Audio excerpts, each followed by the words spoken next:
Hi Virgo, welcome po sa ating channel. Ito ang inyong daily kabay tarot reading for April 11, 2025. Please be reminded kung naka-resonate kayo, comment down.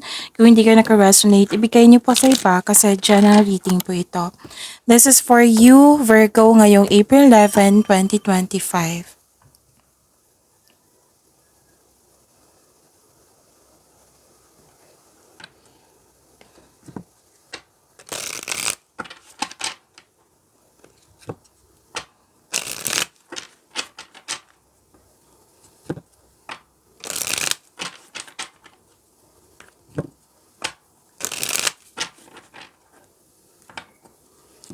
Para po ito sa inyo, Virgo, ngayong April 11, 2025.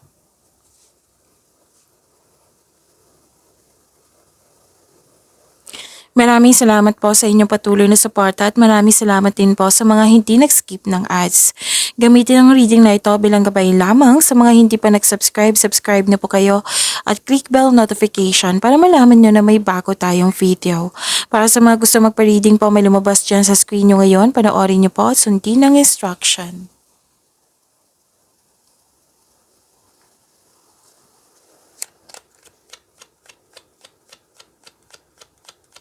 Spirits Guide, mga ganap po para kay Virgo ngayong April 11, 2025. I need 3 cards po.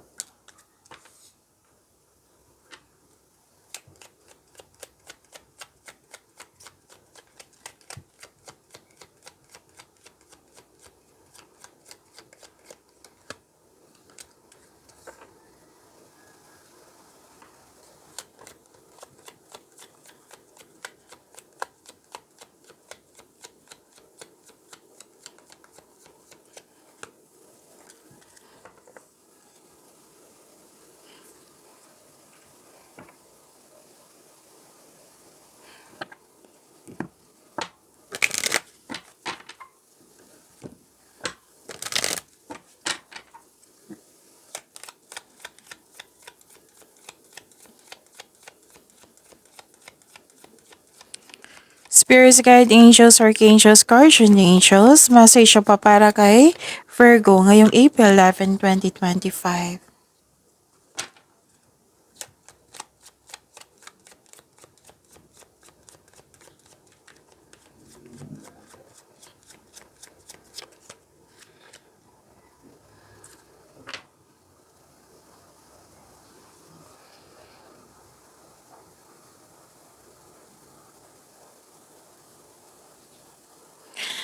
Ngayong April 11, 2025 para po kay Virgo, nahihirapan kayo dito, nabibigatan.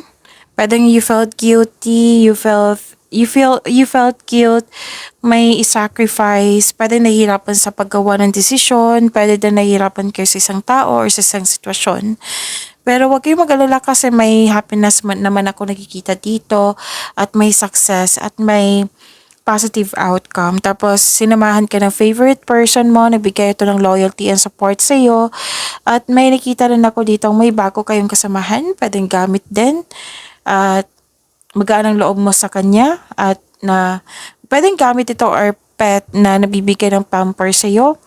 Tapos, yun, ang ilan sa inyo na na-hire dito as katiwala.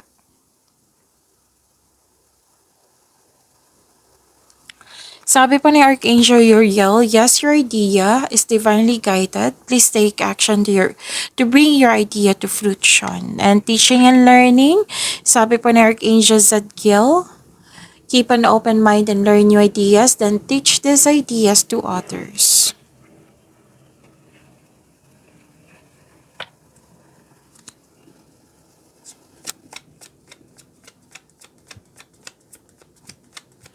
Spirits Guide, ano po yung energy ni Virgo ngayong April 11, 2025?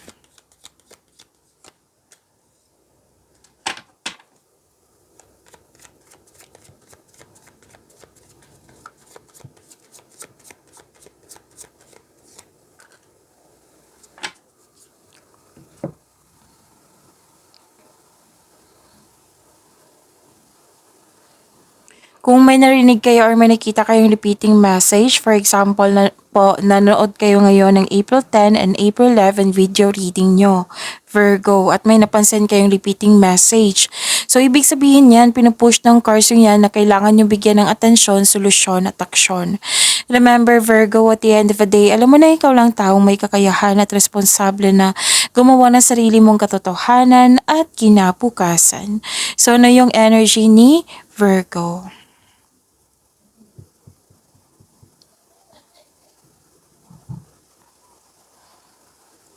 Ang sabi po dito, Virgo, yung taong nanloko sa'yo, nagbago na po daw siya. Siguro guilty?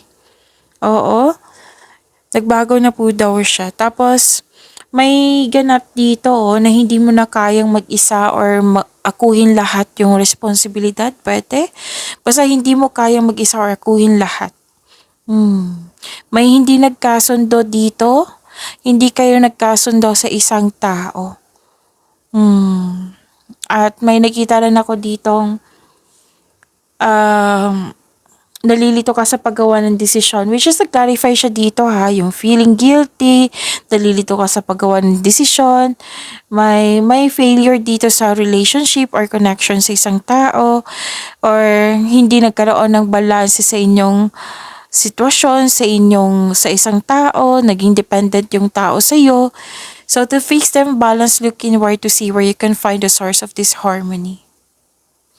So, pwede din may separation or hindi nag-uusap or may nag-promise sa inyo na hindi niya nabigay.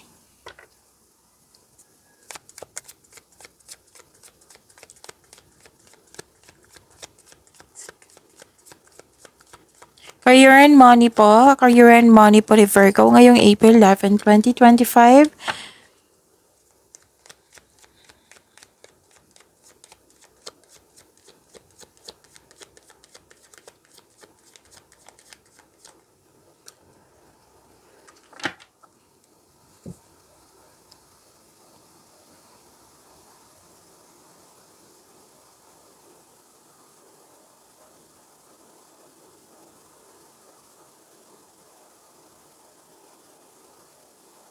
Okay, so career and money niyo po.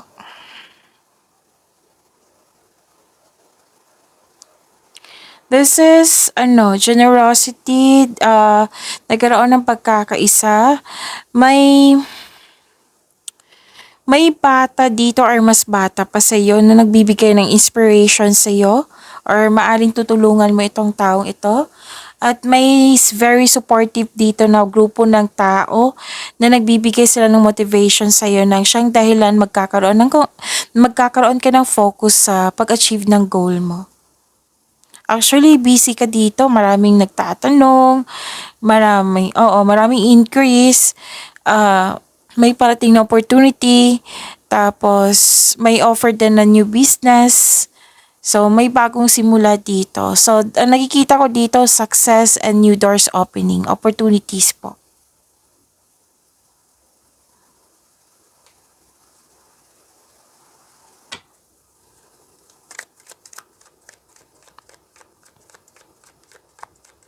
Spirits Guide, Love Life, Self-Love, Partnership, and Romancy, Virgo ngayong April 11, 2025.